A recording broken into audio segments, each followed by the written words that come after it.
I come to you not as a social worker, not as a clinician or medical professional. I come to you not as someone who sets policies and best practices in child welfare.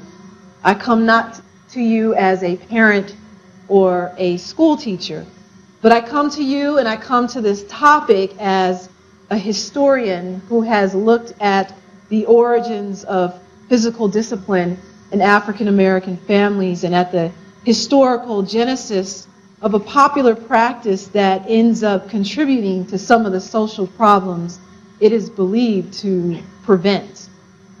I come to you as case number KC 114343 in the New Jersey foster care system, as a survivor whose adoptive mother whipped her with belts, extension cords, switches, brooms, her hands, and other objects, all in the name of discipline, all in the name of teaching me a lesson. My adoptive mother literally was a mix between Joan Crawford's Mommy Dearest, no wire hangers, and Sybil Dorset's mother. So imagine those two characters together, except she was black. She believed that beating me was part of loving and being a caring and responsible black parent. She thought her actions would protect me from the harsh realities of being young and black in America.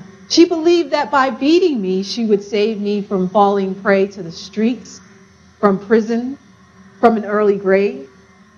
She'd tell me over and over again that if she didn't beat me, the white man would.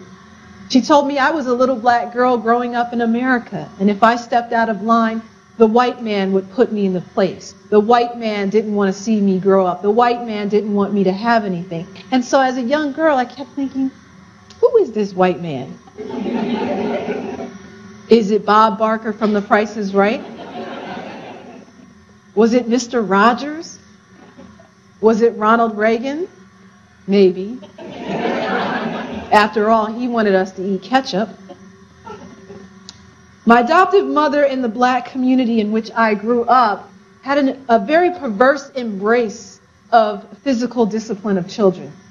But what they did not realize was that the problems that black children face was not because we weren't being spanked, popped, whipped, or beaten enough.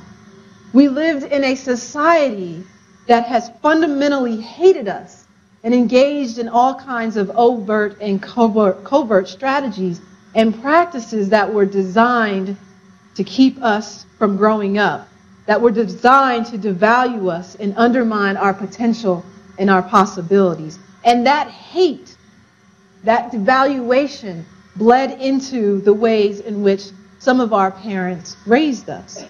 Those violent child-rearing tactics have fed far too many of us into emergency rooms, into the child welfare industry, and into the school-to-prison pipeline. We often hear experts and parents debate about physical discipline on the radio, on talk shows, in other public spaces, but what's really missing from the conversation is the voice of the child, the one who can articulate and most articulately convey the pain and the trauma and the impact of being physically disciplined in the name of protection and love.